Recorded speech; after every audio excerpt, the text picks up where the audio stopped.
മദ്ഹബുകളാണ് ലോകത്തിറങ്ങുന്നത്. കൂട്ടത്തിൽ കുറെ വ്യാജ തരീഖത്തുകാരില്ലേ.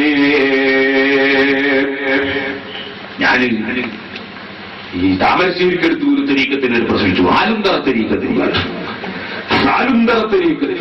എന്താ മൗലവിയുടെ വാദം? ഒരു മൗലവി തരീഖത്തിന്റെ ശൈഖായിട്ട് രംഗത്ത് വന്നതാണ്. മൗലവിന്റെ വാദം സലാത്ത് ചൊല്ലേണ്ടതില്ല, സലാത്ത് ചൊല്ലണമെന്ന് നമ്മളെല്ലാവരും പഠിക്കുമ്പോ അദ്ദേഹം പറയുന്നു സലാത്ത് ചൊല്ലേണ്ടതില്ല. പിന്നെയോ ഏത് സൽക്കർമ്മം ചെയ്താലും അത് സലാത്താണ് എന്നാ പറയുന്നത്. ഏത് സൽക്കർമ്മം ചെയ്താലും അത് സലാത്താണോ? നാവ് കൊണ്ട് ചൊല്ലിയാലല്ലേ സലാത്താവുകയുള്ളൂ. സഹോദരന്മാരെ, ഞാനീ പറഞ്ഞത് സ്വല്ലൂ അലൈഹി എന്നതുകൊണ്ട് അല്ലാഹുവിന്റെ ഖുർആൻ കൽപ്പിക്കുന്നത് എന്തെങ്കിലും ഒരു സൽക്കർമ്മം ചെയ്യണമെന്നല്ല, മറിച്ച് സ്വലാത്ത് നാവ് കൊണ്ട് ചൊല്ലണമെന്നാണ്.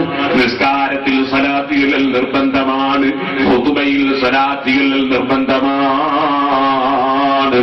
അതുപോലെ സഹോദരന്മാരെ, സലാത്ത് ചൊല്ലൽ മയ്യിത്ത് നിസ്കാരത്തിൽ നിർബന്ധമാണ്. അത് എന്തെങ്കിലും പുണ്യകർമ്മം ചെയ്താൽ അതല്ല സലാത്ത്.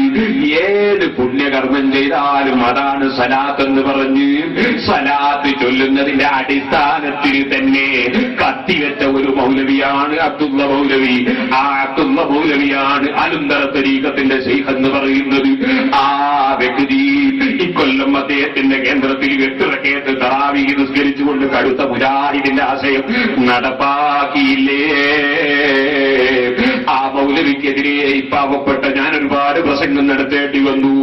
ഇതുപോലെ ഇപ്പൊ നിങ്ങൾ കണ്ടില്ലേ, സമസ്ത കേരള ജമിയത്തുൽ ഉലമയിൽ നമ്മൾ അംഗീകരിക്കുന്ന പണ്ഡിതന്മാർ നേരത്തെ തന്നെ എതിർത്തു വന്നിരുന്ന ഒരു ഹൽവാ തരീഖത്ത് ഇപ്പോൾ ബഹുമാനപ്പെട്ട സൈനുദ്ദീൻ മുസ്ലിയാർ അടക്കമുള്ള സർവ്വ പണ്ഡിതന്മാരും അത് പിഴച്ചതാണെന്ന് ഫത്വ കൊടുത്തില്ലേ.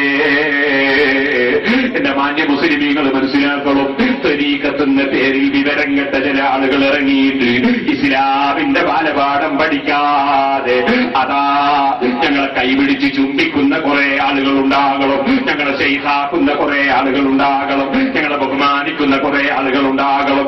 അങ്ങനെ ജനങ്ങളിൽ നിന്ന് പണം തട്ടണമെന്ന് മനസ്സിലാക്കി പുറത്തിറങ്ങിയിട്ട് ഒരുപാട് ഭൗതിക താല്പര്യങ്ങളുമായി നടക്കുന്ന കള്ള ശൈഖന്മാരില്ലേ. അത്തരത്തിലുള്ള ആശയക്കാര് പറയുന്ന ആശയങ്ങളിലും എന്റെ മാന്യ മുസ്ലിം സഹോദരന്മാരെ പെട്ടുപോകണ്ട.